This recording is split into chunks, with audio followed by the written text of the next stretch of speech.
Hello, and welcome to our session on choosing the right AI solution and navigating the AI hype. I'm here with Kevin Franklin, CEO of EiQ, and pretty much the earliest adopter that I know of all of the AI tools that are out there. So we're in good hands today. When we surveyed the industry recently, we found that AI was cited by supply chain and sustainability professionals as the number one business priority and the biggest investment area over the next 12 to 18 months. But AI is riddled with risks, with pitfalls, with misconceptions. So today, we're going to be busting some myths, providing some human-powered clarity, and looking at how to find the right solutions, embed them into your workflow, and with that, achieve total supply chain confidence. So, Kevin, to kick us off, what are some of the broadest misconceptions that are out there in terms of AI and what it can do for businesses? Well, I think one would be that AI is going to solve every problem, and that as a result of that, there's no more humans in the loop going to be required. That's definitely a misconception. I think certainly in the space of responsible sourcing, the role of the human will always be critical. Probably the same number of humans, maybe even more, right? As they really lean into things like decision making, calibration, verification, stakeholder engagement. I think AI is something that can help massively on things like access to intelligence and on things like improved efficiencies relating to workflows. But we're still going to need humans in the loop making decisions about how to use it. Okay, great. That sets the scene really well. And now let's think about when a business is looking at adopting AI. What should they be thinking about at that evaluation step? And what should some of the criteria be that they should use for their AI decision making processes? Perhaps let me answer that with respect to responsible sourcing type tools and systems, because I think so many platforms out there are purporting to use AI. And there's a lot of questions that need to be asked around how it's going to be used and whether it's designed correctly. So, on that specifically, there's a lot of AI related product development, but there are not enough of those that actually then leverage the right sorts of tools, systems, and certifications to show that they're being designed, developed, and rolled out effectively. Standards like ISO 42001, which is an AI management system standard, and there are also standards increasingly around AI agents specifically. They actually provide structured frameworks for how to use and deploy AI in your product development and the ongoing management of that AI. So it's about having things like AI policies, having a confidence that your security around data is strong and efficient, having good governance around the deployment of AI, stakeholder engagement in the design and development of AI products. These are the sorts of things that are required by ISO 42001. Likewise, linked to that, there are requirements around the continuous improvement of AI tools, making sure that they aren't hallucinating or that the outcomes are as expected and not going in the wrong direction. Having the right mechanics and systems around ensuring that your AI is being rolled out effectively is a critical part of adopting any AI tools, working with any businesses that are using AI tools, and ensuring that the governance of those tools aligns with your expectations. And then looking at the negative side of that, if you like, what are some of the red flags that companies should look out for when they are being pitched to by vendors on AI tools and AI technology? I'm sure there are many red flags. And I think they go back to really questions around data security, data use, data governance, and also around what kind of controls are in place relating to AI. I say this, but it's very much an emerging space. So, in most cases, neither the AI platforms, unless it's the biggest AI platforms out there like ChatGPT, Anthropic, etc., but a lot of those in responsible sourcing and sustainability worlds that are integrating it, they may not yet have all of those things in place. Neither do clients that are rolling those out. So, how they ask for AI related questions or clauses in contracts is also still evolving. There's a lot of this world that is still evolving. And I think we're evolving in it together, getting better and better at handling these things. But the more proactive a company can be in showing you its AI policies, in evidencing its security controls, in evidencing its product development processes around I think should give you a lot of confidence. Deploying AI is not just about rebranding your marketing materials to now say that you're an AI business. It's about making sure that you built it into your systems, product development processes, governance, and how you work as a company, top to bottom. Okay, so then what happens once you've bought the tech?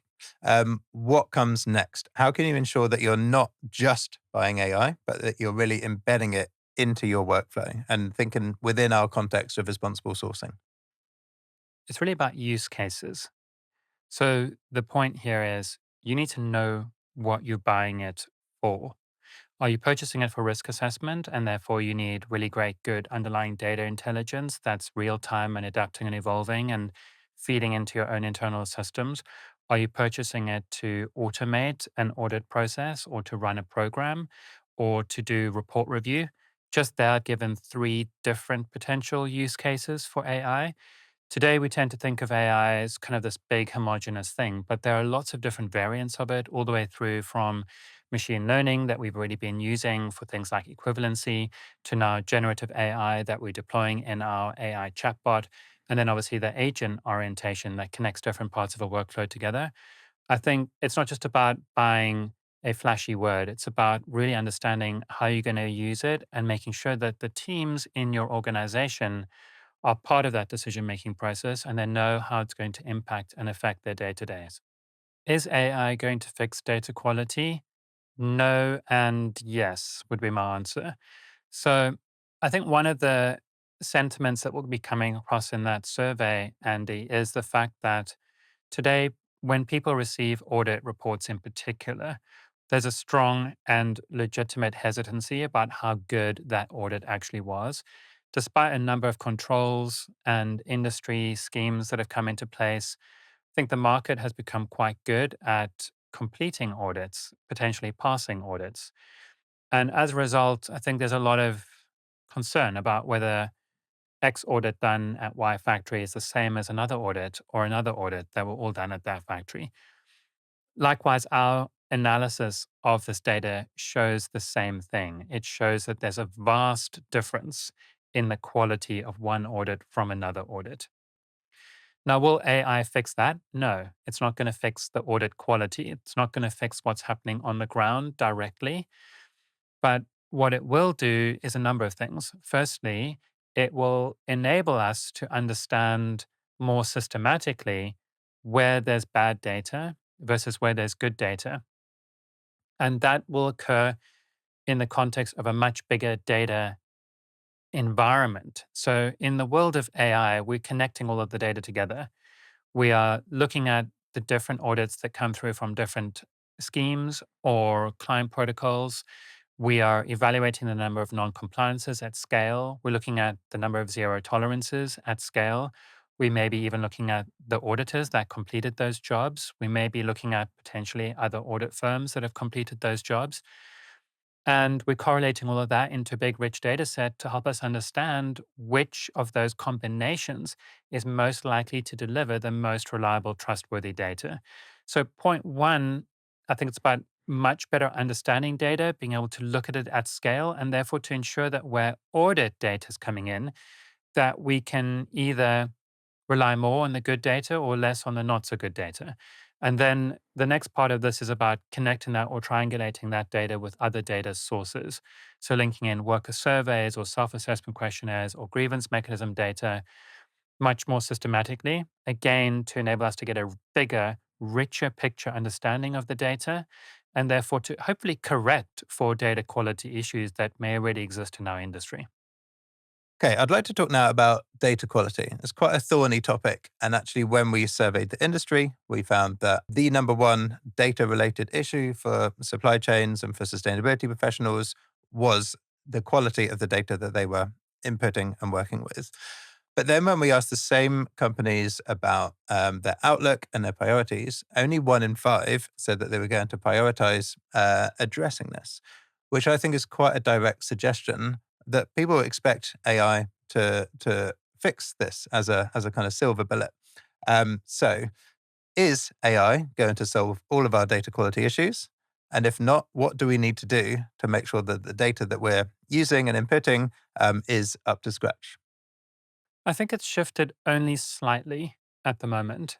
From the landscape of clients that we're working with, there are not a lot that have really adopted AI at any scale. So I think the way it's shifted today is really towards needing to be more data savvy, needing to know how to use data more effectively. Moving forward, though, it's definitely going to change a lot more. So moving forward, I think it will mean that we have less humans involved in running processes and we can lean on AI to run processes and more humans involved instead on decision making, collaboration, engagement with suppliers, buyers, and other key stakeholders in supply chains, as well as in the analysis of the data that's being collected. I think we're still at the very beginning of that process, and there's a lot more to come over the next 6, 12, and 18 months. To shift the topic slightly, within EiQ team, we talk quite a lot about the difference between compliance and box ticking versus real purposeful action.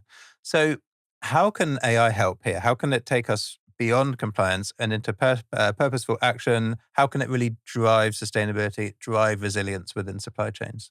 I think the goal for AI and autonomy in the world of responsible sourcing is about achieving an end state where suppliers are excellent perpetually, where suppliers are constantly being engaged in small incremental engagements to proactively manage issues or risks, maybe before they've even occurred, or where they're being incentivized because they've got ROI, return on investment intelligence, that helps them make decisions about investing in technology or systems, or maybe even in changing their workforce hiring and their patterns in which they onboard workers, who they work with, etc.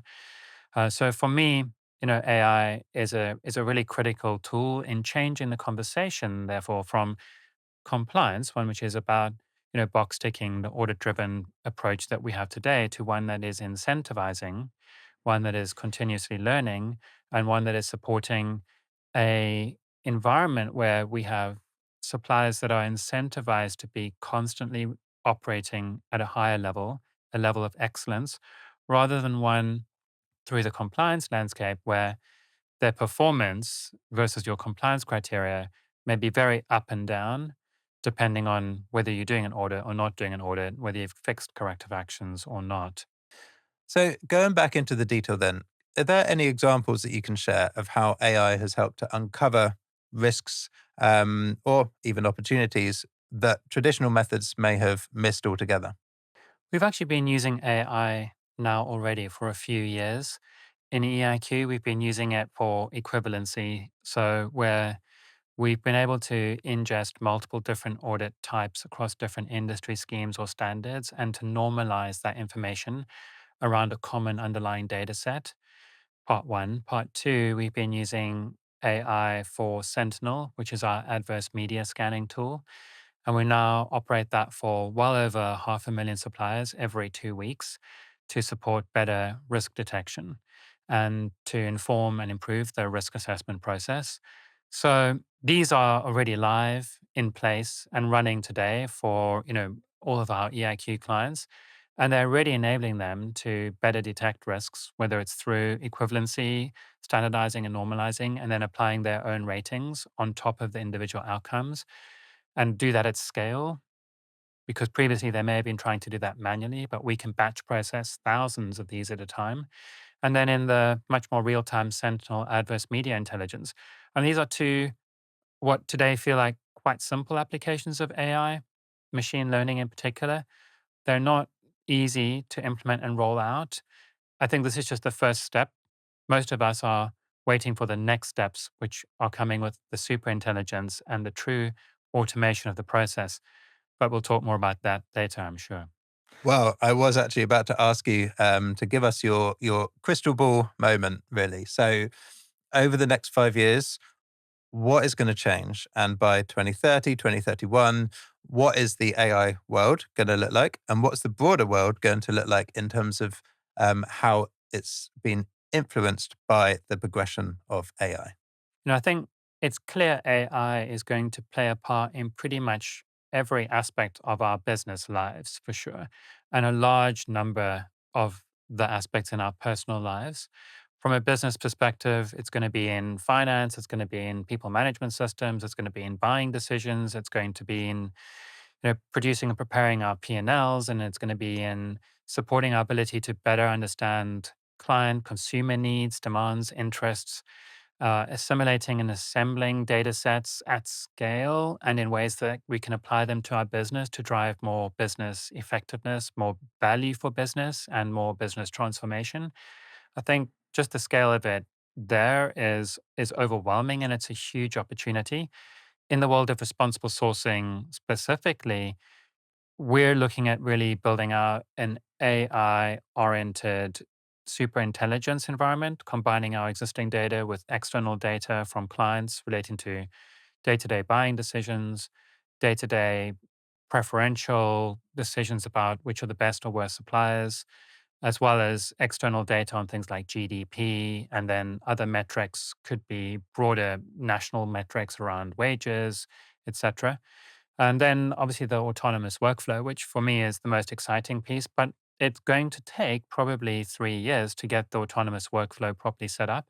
And that's being able to essentially drag and drop your supply chain or have a data feed of your supply chain into our platform and have it then automatically calibrate a good, robust risk based program design, have people in the loop to make decisions about yes or no, move forward or change the calibration, then to roll out the whole end to end process, all the way from the risk assessment to the segmentation to the scoring to the monitoring to the corrective action plans to the reporting and disclosure as well.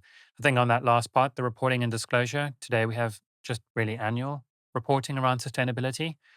Well, you'll have the option of doing that potentially real time. And certainly for consumers, where we know that sustainability, responsible sourcing issues are increasingly informing buying decisions, that'll be a very useful metric to differentiate your brand in the market. So I think the opportunities for AI, just generally, and also in responsible sourcing, are limitless and very exciting. To close, I'd like to come back to the present and just to get really practical again and thinking about our audience today. Um, what advice would you have for leaders navigating the AI hype? What's top of the list of things that they should be thinking about? Trust, I think, is always top of the list. There are a lot of AI tools out there that are very new. The space of AI generally is very new and it's evolving very quickly. So, whilst many of us may have plans to put in place the right AI governance systems and have all the right security in place, not everyone does necessarily. So, it's really important to make sure that you've done your checks, that you've got the right level of due diligence in place around those, and that you're working with a brand, right, that people know. And in the case of EiQ, we work and are backed by LRQA, which has hundreds of years of history as a trusted assurance provider. And that's a huge differentiator when it comes to evidencing trust, including in the space of AI. Kevin, thank you very much for sharing all of your professional and personal perspectives with us. Really fascinating for me, and I hope for everyone else watching today. Thank you all for watching. Thanks for taking the time. Please do check us out on eiq.com. Please follow us on LinkedIn to keep track of where we are, what we're talking about, and what's coming next. And we look forward to having one of these sessions with you again soon. Thank you very much.